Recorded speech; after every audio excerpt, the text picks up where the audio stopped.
Gentlemen, the New York Times coverage of President Trump's speech in the wake of the El Paso and Dayton shootings apparently accidentally included a headline that said, Trump urges unity against racism. Trump urges unity against racism. That was the front page headline.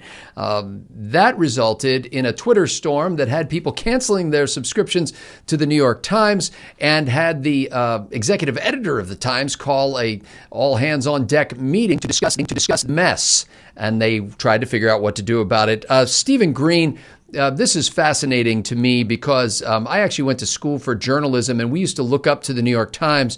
And when I read that the New York Times had actually written a headline about President Trump's speech that accurately portrayed a major aspect of the speech, I thought it certainly must have been a mistake. It turns out it was, but it was only corrected after they went to press with it.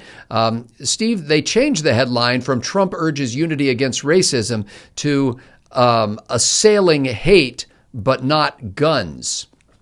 Which do you think? Oh, and assailing. That's a loaded word in and of itself. Oh, he's an assailant now. Assailing hate but not guns. How do you think the New York Times could have handled this more adroitly, shall we say?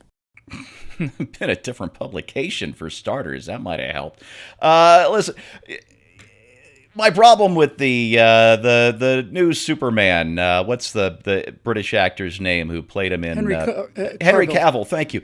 My problem with him, it wasn't Henry Cavill. I think he could have been a really good Superman. The problem is, and I love the original Superman movie with Chris Reeves, had one of the best taglines ever. And keep in mind, there was no CGI or anything. And the tagline said, "You'll believe a man can fly." And then you did. Not to be too pedantic, but that actually was the first use of CGI because what they did in Superman was they were finally able to digitally erase the cables. Nope, but that's not correct. The first time they digitally erased cables was in the motorcycle stunt in Terminator 2. Do you geeks want to take this outside? I am a special effects nerd, and I guarantee you there was no CGI in there. They use composting like they did in not composting. What's it called? The green screen stuff like they did in compositing. Star Wars. Compositing. Why don't you two geeks step outside and have a fake sword fight, which we can then put swords in later? So I'll get back to the point here, which is this. The problem with Henry Cavill was they went from "you'll believe a man can fly" to "you'll try to believe a man can fly, but doesn't really want to." He's got all these powers and all this angst, and that's not Superman. Superman is this just noble, all-American guy who's doing the best he can with these amazing powers. And isn't it great that I'm able to help these people and do these things? That's Superman. That's on brand. It'd be like trying to reboot Batman again with Adam West. You can't do it. It's not Batman's brand. Batman is dark and moody. He's not this 1960s Technicolor thing. That said, the New York Times went off its brand. It reported straight news without headlines, and the surest way to annoy your audience, as I think the new owners of the Star Wars franchise can tell you, the quickest way to annoy your audience is to go off brand. And that's what they did. They reported straight news. They had a headline about Donald Trump, which was free of bias or Trump derangement syndrome, and their audience couldn't stand the company going off brand like that, because readers of the New York Times, they don't want news. They don't want straight headlines. They want progressive anger fed to them by spoon, and they want it in great big dollops. And when they don't get it, they get angry. And that's what we saw on Twitter last week. Well, Bill Whittle, the executive editor, offered several explanations to the staff as to how this egregious thing happened. He mentioned the fact that the paper had gone to layout first, and then the people who had to write the headline had very limited space within which to fit that headline. There was mention of the fact that there have been some staff cutbacks that affected copy editors. In fact, at one point he said he referred to the cascade of things that led to this headline. The executive editor said the masthead, meaning the people whose names are listed in the masthead, the top leaders, editors, publishers, the masthead and senior leadership get the front page at night. And I think we've gotten casual about when we look at it. So in other words, he wasn't exercising any oversight. And he said, we would have recognized this was a bad headline even before we got killed on social media. In other words, it wasn't Twitter that alerted him to the fact that it was a bad headline. The moment he saw it, he said he would have known it was a bad headline, and they certainly would have changed it. Bill, did there used to be a place in the newspaper where you could express your opinion? And was it on the front page above the fold? No, it was called the op-ed page, and that's where you tried to confine your opinions. And there was a period when reporters did everything they could to make sure that their opinions and their personal biases didn't get into the story. Made an effort for that. It's just the opposite now.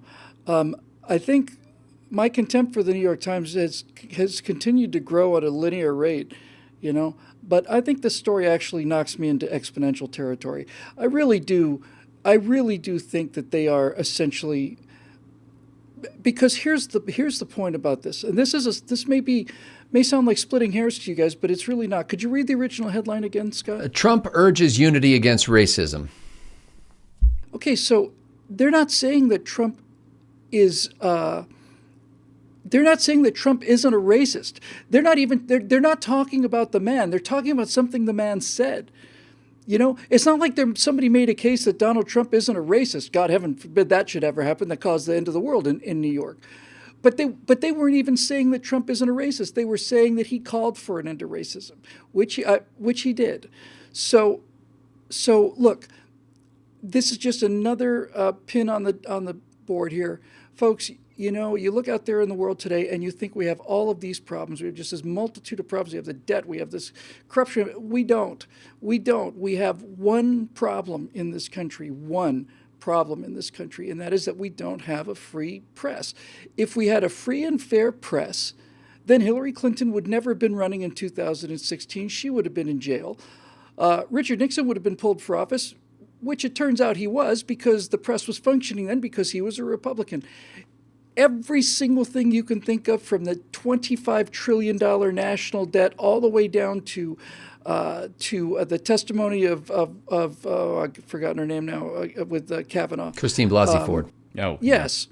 All of this stuff, all of it, would have evaporated with the morning dew if there was a press doing its job of shining a light everywhere and on corruption. And this just needs to be said again, too. They spent 2 years investigating this Russian collusion thing with Donald Trump, and the press was all over it. And that's what the press is supposed to do. If there is collusion between Donald Trump and Vladimir Putin, and the president of the United States is a traitor or a puppet of a foreign government, I want to know. And so I'm not blaming them for going after Trump. I'm saying that it's stories like this that show you that they are not in the news business. They are in the news suppression business. They are in the business of suppressing parts of reality that they don't think you should hear. This is not a newspaper anymore. This is a magazine. This is like it's Rolling Stone is what it is, really. It's just another magazine, just writing more opinions. And fortunately, like the reputations of Harvard and Yale and all the rest of these things, it is tarnished now beyond recovery, and good riddance to it. There was something I learned in journalism school, that if you, as a writer or as a newspaper, are charged with libel, that one of the defenses against libel is proving the truth of the assertion. If you're able to prove that what you said about the public figure or the person that you libeled, so-called, is actually true. And so one of the things I wanted to know was, when I saw the headline, Trump urges unity against racism, is it true? Could we establish the truth of the headline in the first place, and then the newspaper could turn around and say to its readers, well, I'm sorry you want to cancel your subscription, but this is our defense. This is from about 3 minutes and 26 seconds into President Trump's speech after the El Paso and Dayton shootings. These are President Trump's words. The shooter in El Paso posted a manifesto online, consumed by racist hate. In one voice, our nation must condemn racism, bigotry, and white supremacy. These sinister ideologies must be defeated. Hate has no place in America.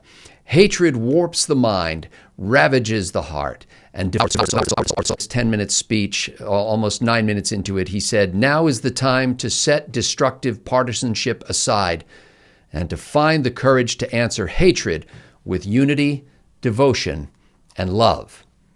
It seems to me that the headline, "Trump urges unity against racism," is entirely accurate. And that's why it has no place on the front page of the New York Times. For Bill Whittle and Stephen Green, I'm Scott Ott. Thanks to the members at BillWhittle.com for making this possible.